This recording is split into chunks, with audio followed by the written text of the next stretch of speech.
Olá, olá, meu povo, muito boa tarde. Eu sou Maiara Liberato e é uma grande alegria estarmos juntos no Cabeça de Homem, um programa feito com eles, para elas.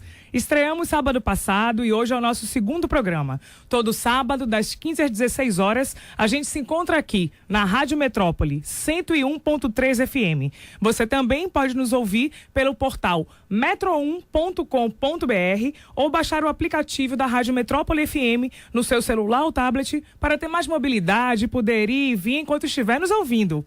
O tema de hoje é a relação do homem com o pênis. Falaremos tanto dos aspectos médicos como dos aspectos psicológicos. E para tratar destes temas, temos dois convidados especiais. O nosso já conhecido Djalma Argolo, que é terapeuta junguiano e escritor. Dá um alô aí para todo mundo, Didi.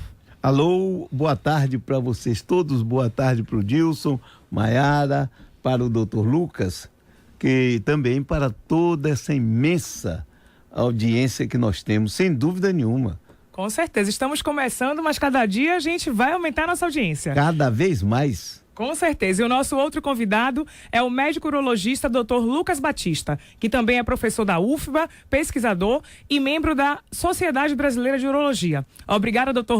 Lucas, por aceitar o nosso convite e por estar aqui, trazendo a sua experiência e conhecimento para poder dividir conosco. Boa tarde, todo mundo. É um prazer estar aqui. Muito obrigado pelo convite, Maiara. Prazer em estar com os ouvintes nessa bela tarde. Vamos discutir bastante esse tema com tantas dúvidas e tantos comentários. Com certeza. Os ouvintes que desejarem participar e fazer perguntas podem ligar para o número 3505-5000. Anota aí, 3505-5000. Ou podem também enviar a sua mensagem para o estúdio online através do portal metro1.com.br. Do lado direito da telinha do portal Metro 1 tem um aviso. Envie a sua mensagem para o estúdio que a gente recebe aqui e pode também tirar as dúvidas de vocês por e-mail. Boa tarde, Gilcinho. Muito boa tarde, Maiara. Boa tarde a todos. É a pessoa que faz tudo acontecer, que opera a nossa mesa, que atende o telefone, que ajuda a gente aqui.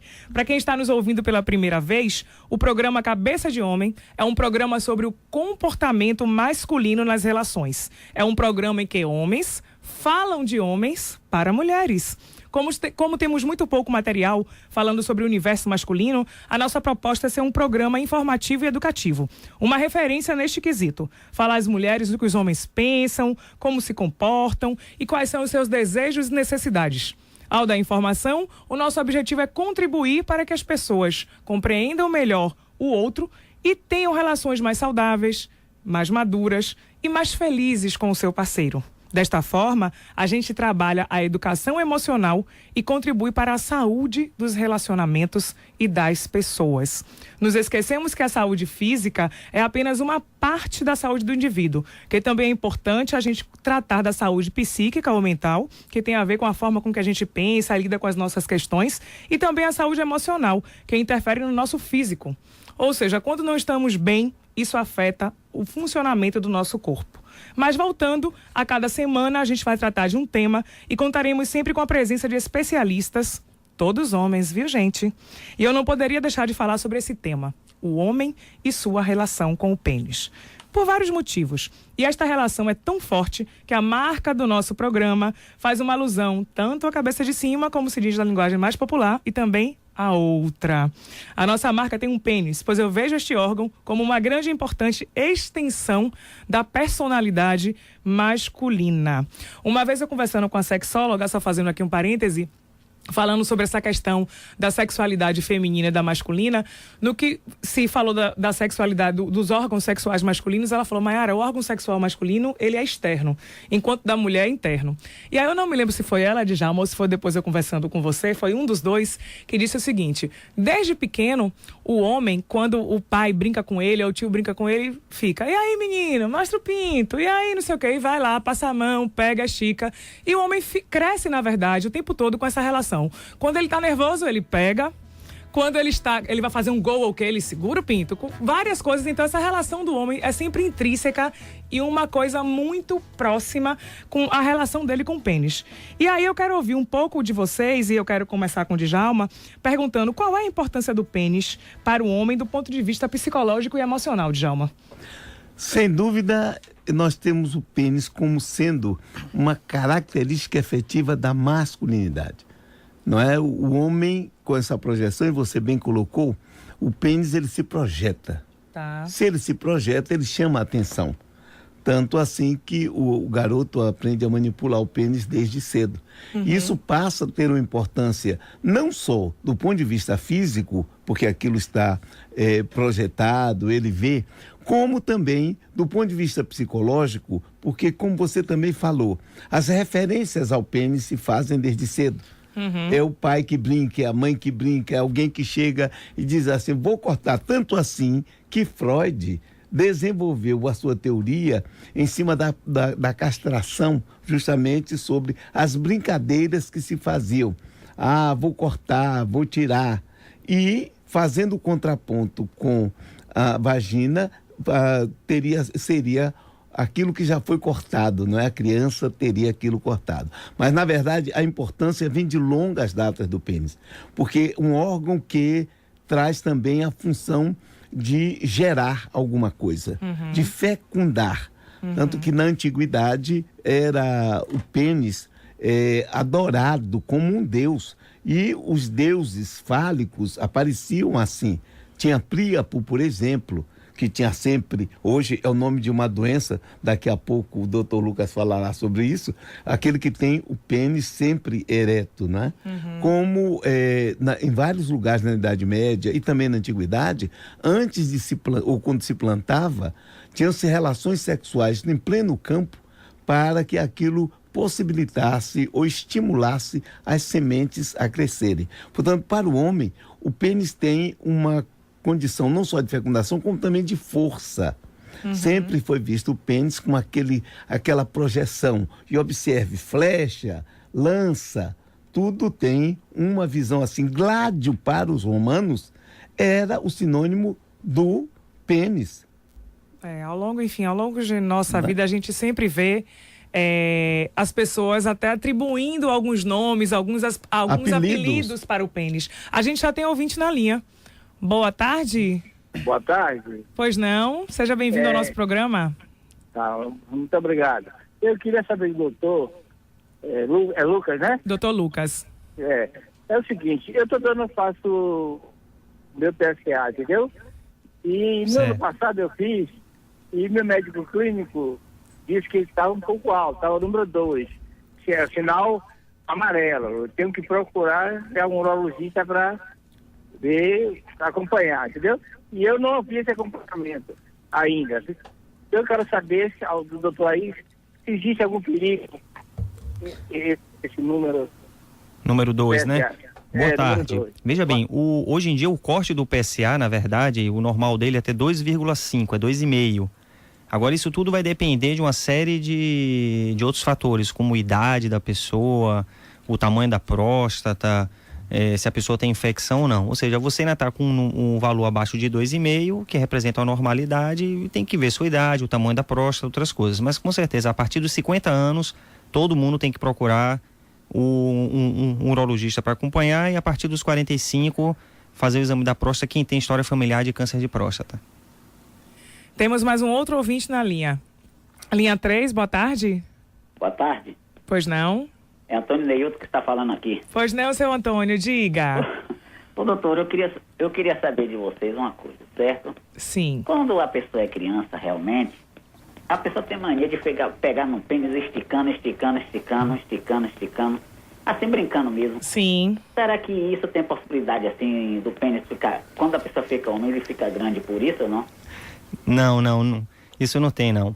A possibilidade, assim, os fatores que vão fazer com que o pênis cresça mais ou cresça menos, vai ser muito a própria parte da genética da pessoa, e pode ter alguns outros fatores hormonais, outras coisas durante a gestação da mãe, mas o fato de você esticar muito o pênis, não tem. Tem até na internet, interessante sua pergunta, que na internet tem, se você colocar lá no Google, como aumentar o pênis, e falam de cirurgias, que é exatamente sobre isso tudo que a gente está falando, que uma das coisas são aparelhos que tem para esticar o pênis. Eles vendem na internet, incrível que pareça. Isso pode prejudicar, doutor? Pode, a depender do peso, o momento, quanto tempo a pessoa fica de peso pendurado no pênis, realmente pode prejudicar, mas existem pacientes que já chegaram no consultório falando isso, que amarram pezinho e colocam no pênis, eu não sei como, mas com a intenção de ficar pendurado para ver se o pênis estica e cresce o pênis. Olhe lá, rapazes, cuidado com o que vocês fazem com as promessas e tudo de internet, porque informação tem muita por aí, tanto informação que serve como aquela que não serve. Mas Djalma quer acrescentar uma informação pra gente. Para você ver, nós falamos logo no início no que o pênis significa para o homem. Sim. Observe que aí já tem uma preocupação com o tamanho.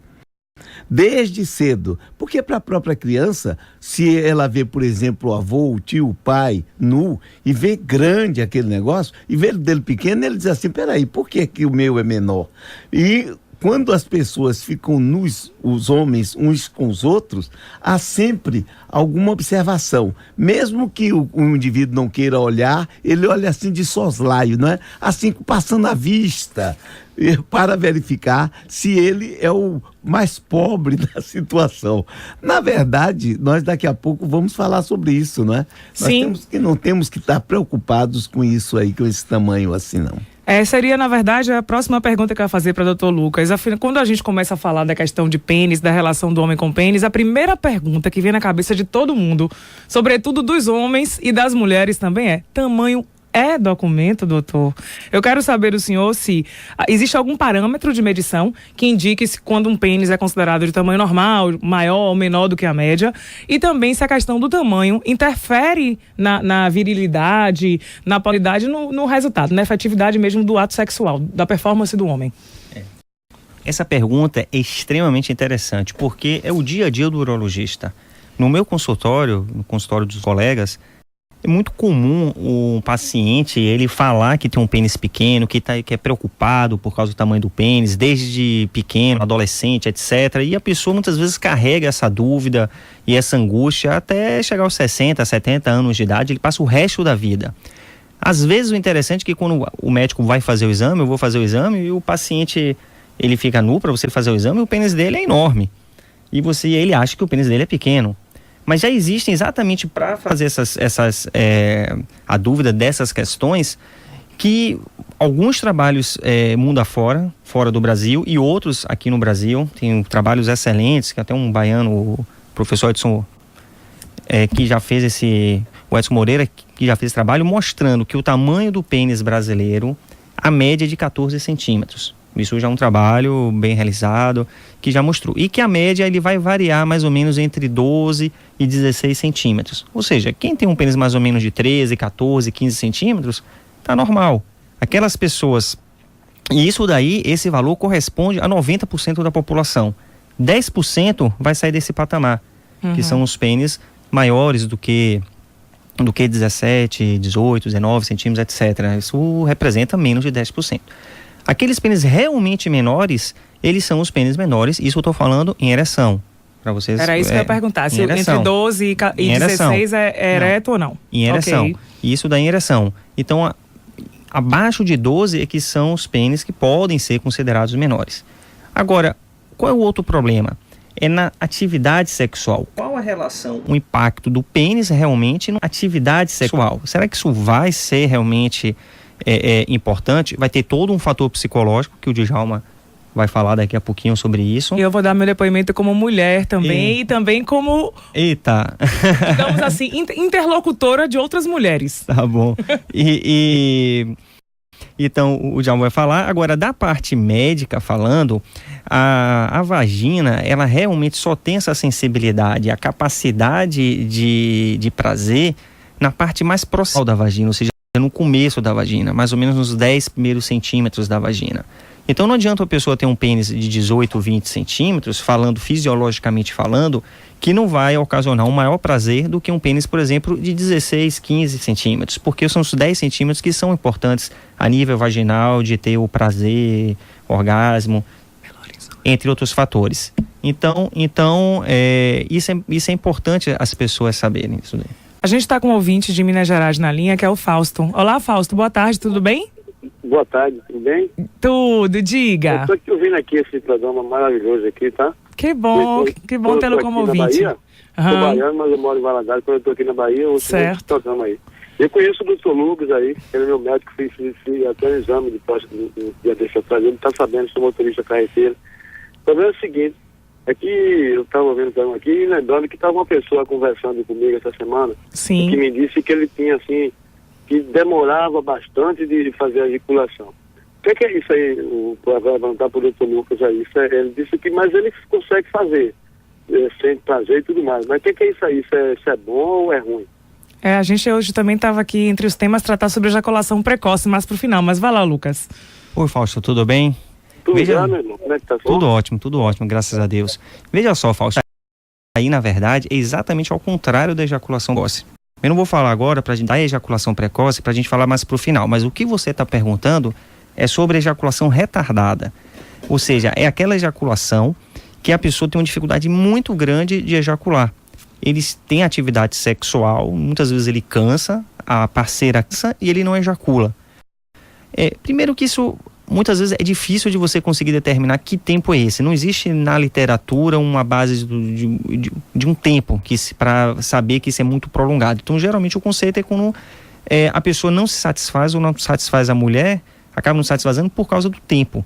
Isso está muito relacionado a medicamentos que a pessoa usa, geralmente antidepressivos, opioides, que são aqueles remédios para dor, pode retardar a ejaculação.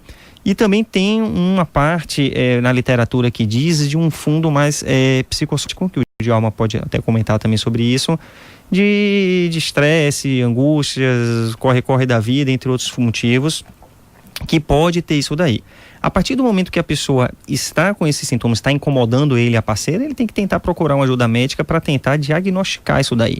Agora tem que avaliar, ver como pode ajudar. Isso seria, na verdade, um problema ou isso é uma característica de cada pessoa? Não, assim, pode ser um problema a partir do momento que está incomodando a pessoa. Então já começa a ser um problema. E acaba sendo também uma característica. Às vezes você não consegue identificar qual a causa disso. E a pessoa pode falar que tem isso desde cedo, ou que um determinado ficou assim há muitos anos, e acaba se tornando uma característica dela, o período que ele ejacula. Você tem que investigar para ver se você consegue tratar, porque muitas vezes isso realmente é muito ruim. E aí vai toda aquela parte psicológica, muitas vezes cria problema no relacionamento, a mulher acha, os pacientes eles referem muito isso, a mulher acha que ele não ama ela, que ele está com outra na rua, uma série de outras coisas, que isso acaba dificultando até mesmo um relacionamento, porque ele não consegue chegar ao orgasmo com a sua parceira. Ok, vai lá, Djalma. Sem dúvida nenhuma, observe aí que a relação do homem com o pênis, ele tem um problema psicológico. Aliás, o sexo tem um componente psicológico muito grande. Se o indivíduo, às vezes, por uma questão qualquer, um problema que aconteceu, um trauma, ele desenvolve a ideia de que ele pode não ejacular, ele efetivamente pode impedir que isso aconteça. Mentalmente, isso acontece muito, não é? Como também se falava do tamanho, isso dá, às vezes, uma sensação de inferioridade do indivíduo com relação aos outros. Quando, na verdade, bem colocou o doutor Lucas, basta que tenha 11 centímetros. Porque se vai até 10 estatisticamente, tendo 11 já dá para cumprir o gasto. Mas nós temos que nos preocupar muito com outro aspecto do sexo, não com o pênis em si, com o uso do pênis em si. Como psicologicamente nós estamos lidando com o nosso pênis.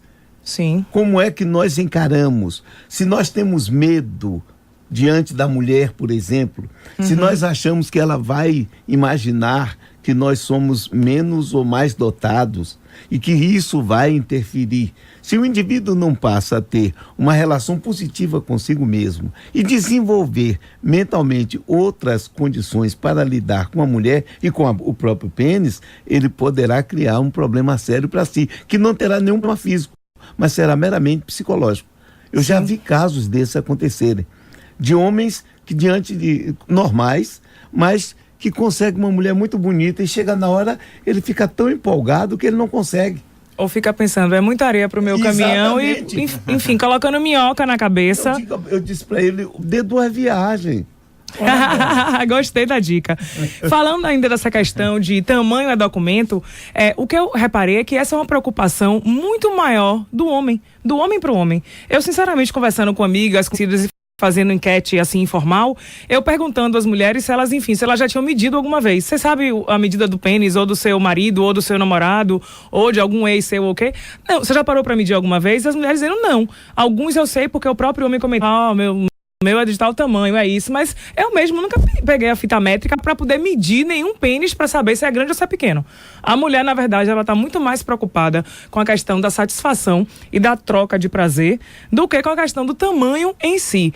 Inclusive, a boa parte das mulheres não gosta do pênis muito grande ou muito grande, porque diz que na hora do ato sexual, que geralmente causa dor e que isso dá um certo incômodo. É lógico que a gente sabe que existem exceções, que tem gente que gosta e que acha que tamanho é documento, etc. Mas boa parte das mulheres, se for de grande para muito grande, fala que no ato, sobretudo se for aquela coisa de fazer um sexo, aí a coisa pega. Ao invés de ser prazeroso, gera incômodo e que é desprazeroso. E ainda só repetindo até um deputado de uma amiga que ela me disse essa semana, ela falou pra mim, Mayara, quero falar uma coisa sobre o assunto, o tema desse programa. A pessoa que me deu mais prazer sexual até hoje na minha vida, coincidentemente ou não, ele não tinha o pinto grande, ele não tinha o pênis grande, mas ele era um cara maravilhoso em dar prazer e ficava preocupado, digamos assim, em explorar meu corpo e ver possibilidades e potencialidades de eu sentir prazer. E eu já tive, enfim, outros relacionamentos com pessoas até muito avantajadas e que não me deram tanto prazer quanto ele. E aí, doutor Lucas, com essa questão, os homens chegam muito para dizer, meu pênis é pequeno, meu pênis é grande, eu tô satisfeito com o tamanho do meu pênis. Queria fazer uma enquete. E aí, os homens estão satisfeitos com o tamanho do pênis ou sempre acham que podia ser um pouquinho maior? Igual a mulher que fala assim, eu podia estar pelo menos 2 quilos mais magra. Mulher sempre acha que podia emagrecer um pouco. E eu acho que o homem sempre pensa que podia ter o pênis um pouco maior. O Lucas, Mayara, uma coisa também que eu acho que deve estar influenciando, você falou da internet, são sites pornôs. Porque nos sites pornôs, realmente, se o indivíduo olha direitinho, vai ficar com um complexo de inferioridade brabo, não é? Com o que ali aparece. Essa dúvida, essa questão é muito frequente, como eu falei, no consultório. A grande maioria dos homens, eles querem ter e questionam como ter, inclusive, um pênis maior. Alguns que já pesquisaram formas, alguns perguntam sobre cirurgias de aumento do pênis.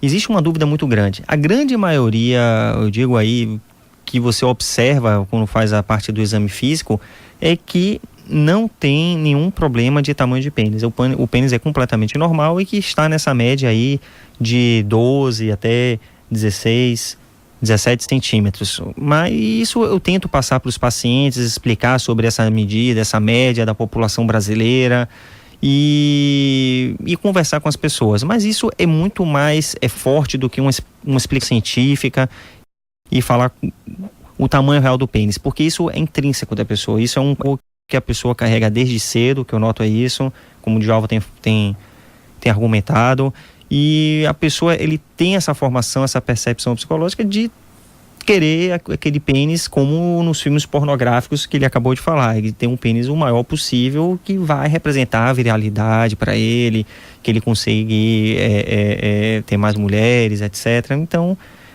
mas é muito comum isso daí. Observa-se aí nessa colocação, doutor Lucas, o seguinte: o indivíduo pode desenvolver um complexo de inferioridade muito sério e a autoimagem dele ficar comprometida, porque ele fica querendo comparar pênis e achar que o indivíduo que tem um pênis grande, esse aí é o fantástico com as mulheres. Nós temos que começar a trabalhar isso. Cada um tem a sua contextura física, a sua maneira de ser e deve buscar fazer o máximo com aquilo que tem. Se você não é o maior, você tem que ser o melhor. Exatamente. Para com isso de ficar querendo ter um pênis do tamanho do outro. Porque explora o seu, não é? Lógico, porque muitas vezes o homem tem um pênis avantajado, mas ele não é bom de cama, porque ele não sabe de repente como pegar uma mulher ou não tem aquela pegada. As mulheres costumam dizer, meu Deus, um homem sem pegada. E o que é pegada? Isso aí a gente vai contar em outro programa. Isso vai ser assunto apenas para um programa. Mas vamos falar agora com Marcos de Pernambués. Boa tarde, Marcos. Boa tarde. Primeiramente, eu quero parabenizar esse programa maravilhoso, certo? Que bom. Maravilhoso, que é uma conversa gostosa, não é aquele negócio de tabu, né? Isso é uma conversa aberta. Exatamente. E franca, a gente tem que conversar de forma natural e adulta das coisas que são naturais da nossa vida. E sexo é uma coisa natural. Sexo é uma coisa natural, é gostoso, é prazeroso, é natural, é coisa gostosa de poder gozar. E faz bem à saúde. Com certeza. Diga. Na verdade é o seguinte, olha, essa questão de pênis grande e pequeno realmente é uma questão muito relativa, ou seja, alguns homens que vão na praia, a menina não usa sunga porque tem vergonha de mostrar o pênis pequeno. Não é isso? Não sei, eu sou mulher, eu não sei disso não. Quem tem que me dizer são vocês. Pronto, é isso mesmo. Então, a minoria, eu mesmo tenho pênis médio, eu boto minha sunga. O que vale, na verdade, é o prazer, a pegada. Exatamente. Homem tem que ter pegada. Mas obrigada, Marcos, obrigada. Ô, Mayara, diga. Seria bom perguntar também a Lucas o seguinte: existe alguma relação, Lucas, do pênis com determinadas partes do corpo? Como dizem com o tamanho do pé? Não existe não. Nada a respeito disso. Existem várias competições, né? Eu já ouvi várias. Inclusive isso é piada de adolescente, né? O pé, quanto a pessoa calça, tamanho do antebraço, de dedo, etc. Uma série de coisas. Já tem outro que botam esse dedo aqui assim pra cá. O dedo do meio. É, do meio okay. pra palma da mão. E daqui, quando elas levantam, vê se o tamanho é esse mesmo.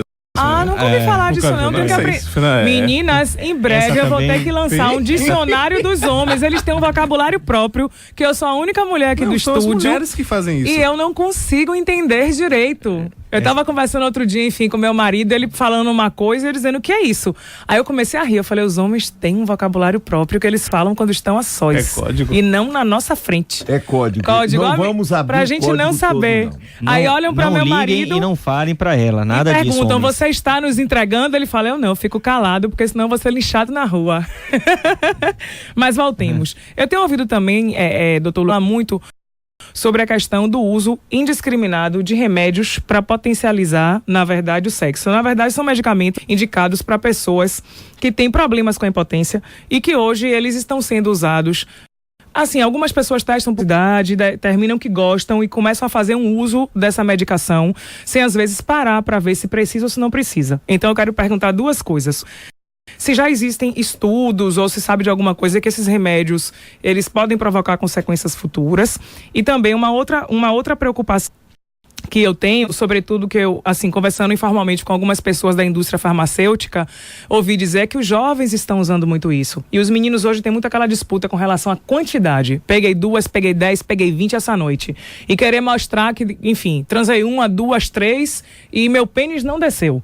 Então, assim, como é que a gente pode tratar essas questões e o que é que a gente pode dizer para essas pessoas? É verdade, isso se usa como eu uso recreativo desses medicamentos. Existem alguns medicamentos que têm uma facilidade muito grande de comprar, você não precisa de receita para comprar, e existe um aumento do uso de pessoas que não têm a mínima indicação do uso de usar esses medicamentos. É o Viagra, e similares. Exatamente. São os medicamentos compostos de sildenafila, são esses medicamentos que vão agir e aumentar a ereção naquelas pessoas que não têm essa possibilidade de ter uma ereção plena.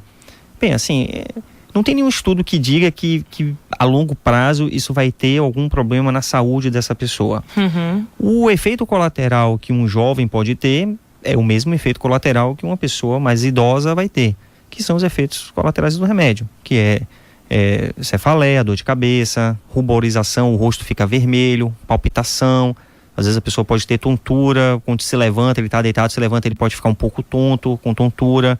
São mais esses efeitos. Então, isso não gera um problema futuro para o paciente. Eu acho que vai gerar muito mais um problema a nível psicológico, porque a pessoa ele vai se sentir incapaz de ter uma atividade sexual em um determinado momento, quando ele não tem aquele remédio no bolso dele. Exatamente, né? Criar uma dependência. Uma dependência psicológica mais. Sim, psicológica desse medicamento. Então, isso eu vejo. Agora, tem várias pessoas, colegas, amigos, pessoas que você vê que não tem indicação. Você sempre tem que observar as contraindicações absolutas de usar o medicamento, que geralmente é mais difícil de ver isso em jovem. que são pacientes que têm problemas de coração graves, que usam determinados medicamentos para o coração, pacientes que têm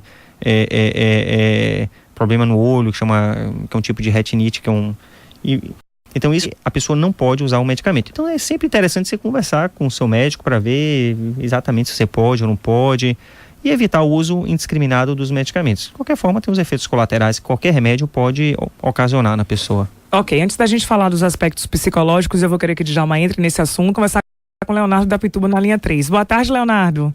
Boa tarde. Pois não. Eu quero parabenizar aí o programa, porque pela primeira vez eu estou vendo um programa voltando para as questões masculinas. Pois é, menino, as mulheres falam demais, só falam tudo de mulher, não dão espaço para os homens. Agora vocês têm espaço aqui, todinho para vocês. Exatamente. Eles vão ajudar um monte de homem aí, talvez tenha alguma dúvida. Mas eu quero perguntar para os convidados aí o seguinte. Diga.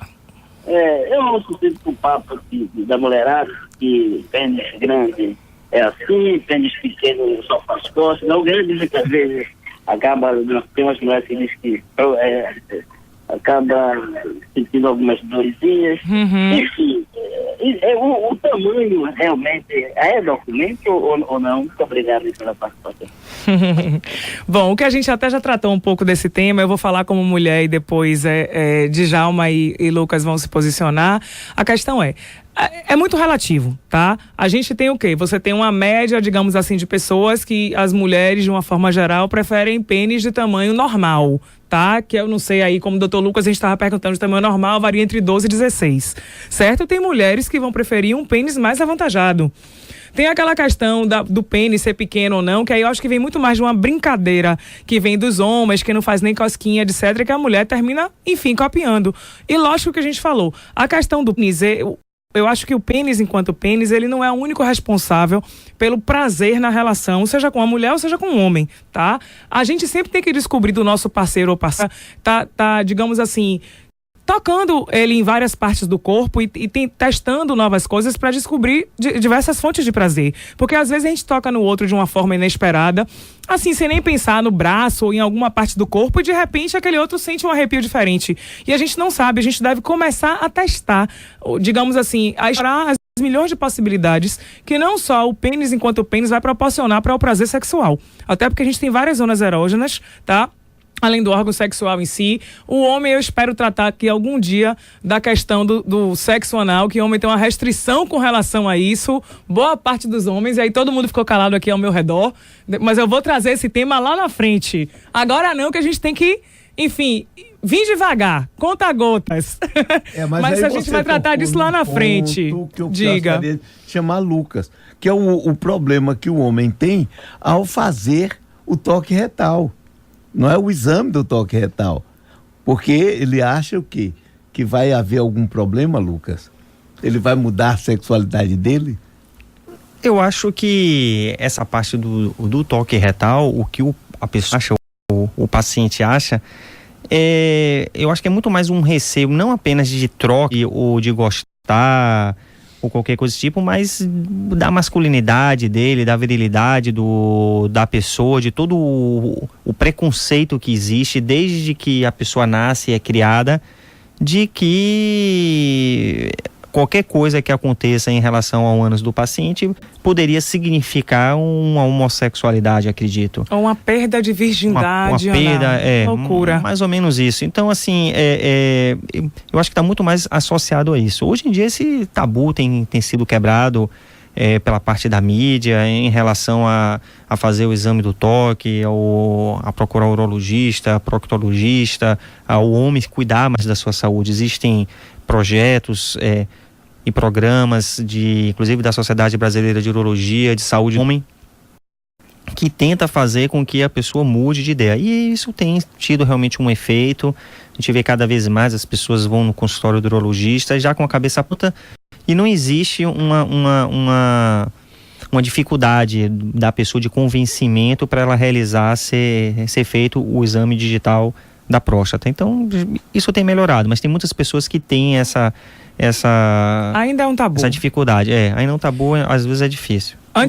Foi por isso que eu provoquei para você falar nesse assunto, porque quanto mais se divulga é melhor, porque existe psicologicamente uma espécie de rejeição do homem para isso, como se ele fosse se tornar um homossexual por causa disso.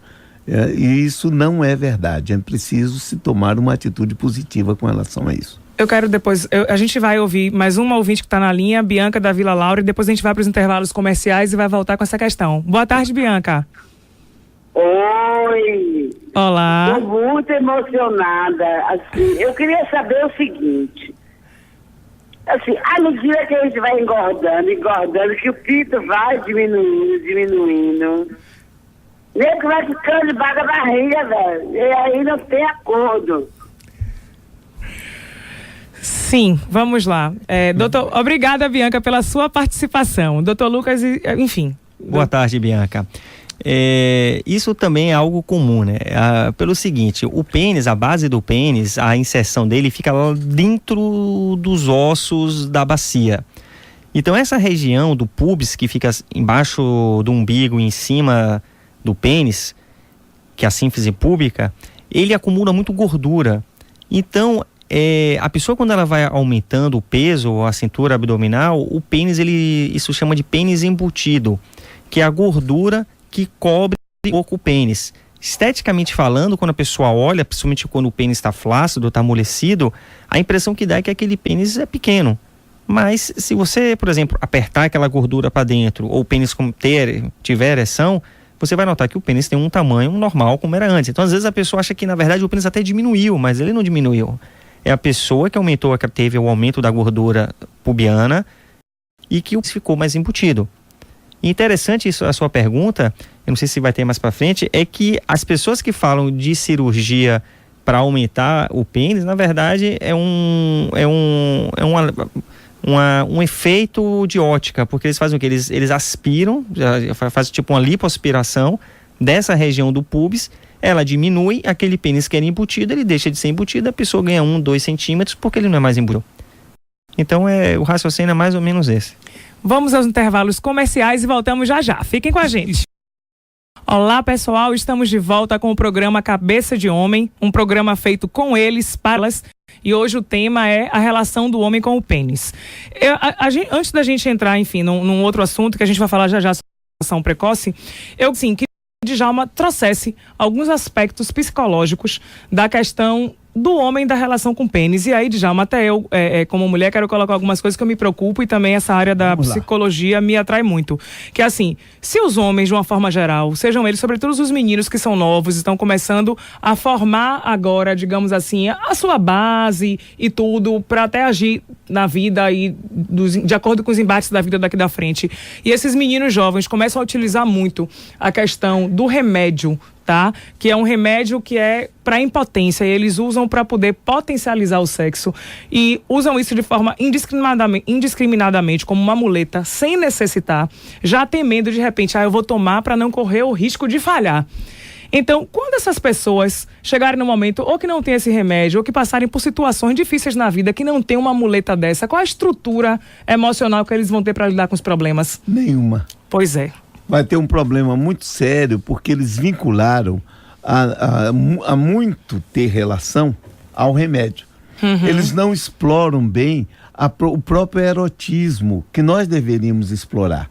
A erótica tinha que ser, na nossa vida, uma preocupação maior.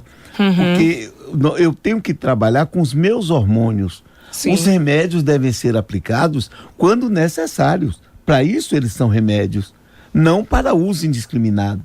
Sim. Ninguém vai ficar tomando toda hora antibiótico porque não quer ter gripe depois, como uma prevenção. No caso do sexo, o cuidado tem que ser redobrado, porque o componente psicológico no sexo é muito grande. Se o indivíduo, às vezes, tem uma falha, e eu falava aqui algum tempo atrás sobre um camarada que pega uma moça muito bonita e na hora ele falha, porque eu já vi isso acontecer. E nessa hora, sim, você pode até aplicar alguma coisa, o indivíduo pode aplicar alguma coisa, mas só para voltar ao normal. Então, as circunstâncias psicológicas são muito sérias e o indivíduo vai ficar condicionado àquilo. É como o indivíduo que para dançar, ele tem que beber primeiro. Ou muita gente hoje usando inclusive maconha antes do sexo. Eu fui procurado já por mulheres que os maridos antes de fazer o sexo usam maconha. E ela disse, espera aí, ele não tem mais desejo por mim, e o Lucas falava nesse momento do desejo, a mulher se toca muito nessa questão. Se o homem não consegue, em certo momento, fazer o sexo com ela sem beber, ou simplesmente sem fumar uma coisa, sem tomar um remédio... Ela vai dizer, eu não desperto desejo nele. Exatamente, ela vai sentir-se inferior. Então vai ter um complexo de inferioridade e isso vai atrapalhar a relação. É preciso que o homem tenha muito cuidado com isso. Essa para mim é uma preocupação grande, porque a gente sabe, na verdade, que a base psicológica, as nossas preocupações mentais interferem no nosso dia a dia em tudo. E também no sexo. Falhar na hora H, gente, é comum, não estou dizendo só na hora do sexo. Nós somos seres humanos, ninguém é perfeito, temos um lado bom e temos um lado obscuro, um lado ruim. Nós temos nosso lado de luz, como se fala na psicologia, e o lado de sombra, que são os aspectos que a gente não sabe lidar direito, mas faz parte da natureza humana e da vida humana a falha. E se a gente também tem um aspecto da nossa vida, que é o aspecto emocional e o aspecto sexual, naturalmente vão ter falhas também na hora do sexo. Tanto para o homem quanto para a mulher. Como para a mulher. Porque quantas vezes a mulher, outra coisa, não goza, tem dificuldade de gozar, ou não tá afim, tá com a cabeça em outro lugar, ou tá estressada e não tá afim. Agora, vocês mulheres podem fazer uma coisa que nós não fazemos. O quê? Fingir. O homem não tem como fingir. Quem sabe a gente não vem a caminhar, a gente está começando a abrir um canal de diálogo, na verdade, com a população, tá? Pra gente começar a analisar as nossas questões femininas e masculinas, e aí para poder aprender a lidar com isso e lidar com mais maturidade. Até chegar ao ponto em que lá na frente a gente não precisa mais fingir nada. Que a gente possa colocar as coisas de forma adulta, de forma madura, dizendo, isso eu não gostei, isso não tá bom pra mim, hoje eu não tô bem. Exatamente. Imprescindível na relação sexual. Marido e mulher que não conversa sobre isso, e nós já tocamos isso da vez passada. Todo mundo tem que conversar sobre sexo. Todo mundo tem que conversar. Saber o que é que o seu parceiro gosta, o que não gosta, se tá afim naquele dia ou naquela hora, ou se não está. Vamos ouvir Josileia Mata. Josileia da Mata Escura na linha 3. Boa tarde, Josileia. Boa tarde. Tudo bem? Tudo bem. Diga. Então, doutor Lucas, eu saber assim, se tem como o homem normal colocar uma prótese para ficar maior o pênis, assim, eu sei que pode botar quando é doente, mas assim, normalmente é possível na medicina? Boa tarde, Josileia. Não, veja só, a colocação da prótese é quando existe uma falha de todos os tipos de tratamento, de todas as etapas de tratamento, quando a pessoa tem uma disfunção erétil. Ele já não tem mais ereção, não consegue mais penetrar, então aí sim tem indicação. Agora, uma pessoa que tem ereção, que consegue penetrar, que não tem nenhuma alteração, nenhum distúrbio, nenhuma disfunção erétil, apenas para aumentar o pênis, não. Até mesmo porque a prótese peniana, ela não aumenta o pênis. Ela é colocada dentro do pênis, de uma estrutura que chama corpo cavernoso, e ela vai ser do tamanho do pênis. Então, não aumenta o pênis, vai continuar o mesmo pênis. Só uma colocação, Josileia, uma dica. Você pode frequentar ir numa loja de sex shop, porque eles têm, na verdade, alguns brinquedos, até uns pênis que na parte do meio é vazada e que de repente pode trabalhar um pouco essa questão do tamanho, de aumentar um pouco o tamanho. Vamos falar com o Anônimo na linha 2. Olá? Alô, boa tarde. Boa, pois Tudo não? bem? Tudo jóia. Prazer falar com vocês aí. Igualmente.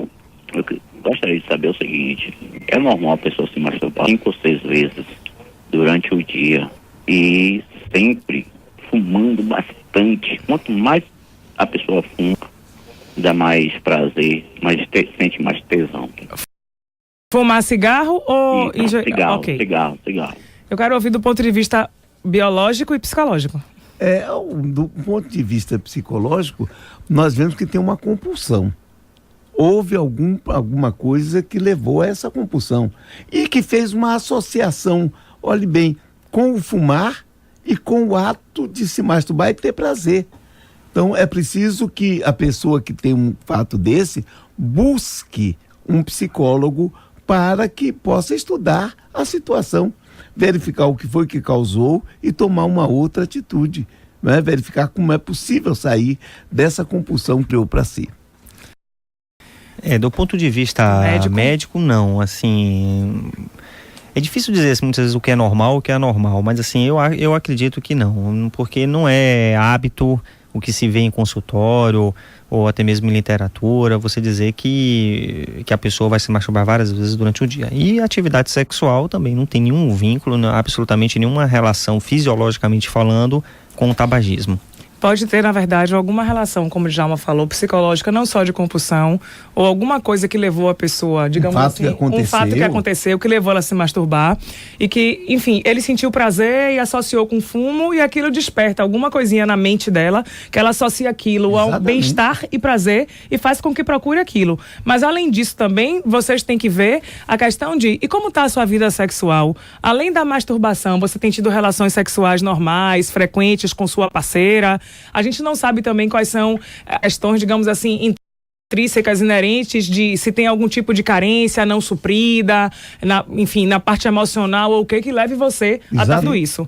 Eu já vi casos, inclusive, de indivíduos que eles se viciaram tanto com a masturbação que tinham relações sexuais, mas terminavam logo para sair correndo e se masturbar pensando na relação que tiveram. Ou seja, uma compulsão mesmo. Compulsão, não podia estar aproveitando aquilo que estavam fazendo. Então, a minha recomendação é que procure um psicólogo, um psiquiatra para verificar o problema. E antes um psicólogo. Psicólogo em primeiro lugar, mas às vezes um psiquiatra é necessário também um psiquiatra. Pode intervir. Bem, eu queria entrar agora num tema importante que é a ejaculação precoce. Eu não sei, assim, eu já li em algum lugar que ele representa um bom percentual, seria perto de 30%, atinge quase 30% da população masculina, é isso, doutor Lucas? Maiara, a ejaculação precoce é outro grande questionamento dos pacientes que vêm no consultório. Tá. Existe uma associação muito grande, inicialmente, até com a própria disfunção erétil, ou sendo a causa, ou sendo o efeito da disfunção erétil. E cerca de 30%, 40% da população relata ter ejaculação precoce. O grande questionamento inicial é o que é ejaculação precoce. Ótimo. Existe aí algumas justificativas que foram dadas, conceitos que foram dados ao longo dos anos, e hoje o que você consegue mais aí, um conceito mais completo, é aquela relação em que o homem ou a mulher não se satisfazem sexualmente, que o homem não consegue controlar quando vai ejacular, e que o tempo seja um tempo mais rápido do que deseja. Geralmente existe uma tendência aí a colocar esse tempo de 1 minuto. Tá. Então, isso envolve cerca de 40% das pessoas. A ejaculação precoce, ela existe principalmente 2 tipos, né? Que é a primária e a secundária. A primária é desde que a pessoa começou a ter atividade sexual, desde jovem, ele já ejacula rápido e vai até o final da vida ejaculando rápido. E a secundária são períodos da vida dele em que ele começa a se tornar um ejaculador rápido, um ejaculador precoce. E esse daí, o secundário, ele é mais fácil de tratar. O primário, ele é mais difícil de tratar. A gente pode falar daqui a pouquinho sobre isso. Tem um anônimo na linha 3, boa tarde. Boa tarde. Pois não. Por favor, eu gosto de saber do doutor aí. Programa maravilhoso, não? Obrigada. E vai ser estourado de sucesso aí mesmo, porque maravilhoso. Ajude a gente a divulgar que a gente está começando. Com certeza, né? Eu tô falando até que é do interior, né? Mas, sim, eu queria saber, né, dele porque eu tô usando um colírio, uns 3 tipos de colírio, né? E se esse corticoide desse colírio futuramente pode, né, interagir, né, na impotência ou no sistema de futuramente prejudicar, né? Não, amigo, ele não vai ter nenhuma relação, nenhuma associação com sua atividade sexual, um colírio de corticoide, pode ficar tranquilo, esse efeito colateral não vai existir. Bom, como mulher eu queria colocar uma questão com relação a fazer uma colocação com a questão da ejaculação precoce, né? Geralmente as mulheres, é uma coisa importante até, doutor Lucas, que eu quero saber o que é que os homens podem fazer, tá? Para poder se tratar, se existem tratamentos, o que é que pode fazer, o que é que não pode fazer, porque geralmente o que é que acontece? Quando o casal, ele começa, digamos assim, o ato sexual ou começa uma relação, se o homem realmente ele ejacula muito rapidamente, isso termina que tira um pouco o tesão da mulher. Então, assim, o que eu poderia dizer para vocês que sofrem desse tipo de problema é, primeiro, a mulher adora preliminares. explorem ao máximo isso. E se vocês conseguirem, tentem o quê? Dar um prazer à mulher, ou até proporcionar um orgasmo a ela antes da questão, até da penetração, ou de vocês começarem a segunda parte, digamos assim, do sexo. É você explorar ao máximo o corpo da sua parceira para que ela já possa, digamos assim, ter um gozo, e na hora que a relação de vocês esquente mais e apimente mais, essa questão da ejaculação precoce, ela já não seja mais tão importante, porque a mulher já deu uma relaxada, já aproveitou um pouco do ato. É isso mesmo, gostei da sua colocação, não é? Porque como mulher, você pode falar bem a esse respeito. Agora também, a ejaculação precoce está muito ligada à ansiedade. Indivíduos ansiosos que vivem, que tem que tratar isso também. Tem que procurar tanto a parte médica, sem dúvida nenhuma, como a psicológica, para verificar. E você tocou no ponto fundamental. A relação não é meramente a introdução do pênis na vagina. Exatamente, porque o homem se prende muito a isso. Exatamente. E a mulher ama o antes, inclusive o antes da penetração, e que seja muito explorado antes de penetrar. É porque que o homem não se preocupa aí em fazer a mulher ter muito prazer antes. Pois é. Ela ter vários orgasmos, porque ela tem essa possibilidade. E facilidade. Se lembra que eu falei da vez passada da história de Eros e Zeus, não é? De Hera e Zeus, que ficaram discutindo quem era que tinha mais. Em 10 prazeres, a mulher tem 9 e o homem só tem 1. Então, pelo amor de Deus, exceto aqueles que sejam os atletas sexuais, nós outros temos que buscar fazer o máximo com o mínimo à nossa disposição. A gente tem um ouvinte na linha 2, que é o Ricardo. Boa tarde, Ricardo. Boa tarde, tudo bem? Tudo ótimo, diga. É o seguinte, eu tenho 2 perguntas para fazer. Tá. É o seguinte, porque, toda vez que eu tô tendo relação, por exemplo, eu vou ter relação. Tá. Meu pênis está ereto. Certo. E quando eu ponho a camisinha, dentro de instante, ele desce. Psicológico. Sem dúvida nenhuma. Psicológico, assim, você quer falar alguma coisa do ponto de vista, doutor Lucas? Não. Assim, eu acho que é psicológico, porque não tem associação com ereção, fisiopatologia de colocar a camisinha e a pessoa ter e o pênis descer. Então, a nossa indicação seria que, se você tiver possibilidade, procure um consultório, procure um psicólogo ou um terapeuta para você poder tratar essa questão. Tem um anônimo na linha 3 e essa vai ser a nossa última pergunta. Caiu, Dilcinho? Tem um anônimo na linha 3 e vai ser a nossa última pergunta, que a gente está caminhando para o final. Boa tarde. Boa tarde. Pois não. O problema é o seguinte, eu sou dono do bicho, não suporto. Odor? É odor no Sim. pé. Aí quando eu tomo banho, que capelo, que lavo, que passo sabonete, tudo, meia hora, 1 hora depois eu ejaculei que nem notei. Eu acho que você tem que procurar um urologista para conversar melhor sobre essa sua queixa, para ver exatamente o que é que você está sentindo, essa associação com essa ejaculação, com esse odor. Ser investigado para conseguir diagnosticar isso e te ajudar. Eu acredito que tem uma relação com um problema psicológico também. Os dois devem ser procurados, o médico e o psicólogo. Gente, obrigada. Foi um prazer estar com vocês. Queria agradecer a todo mundo que está nos apoiando, a Alpha Graphics, a Uranus 2, a R360, a Humberto Filho, todo mundo. Muito obrigada e até o próximo sábado. Um abraço.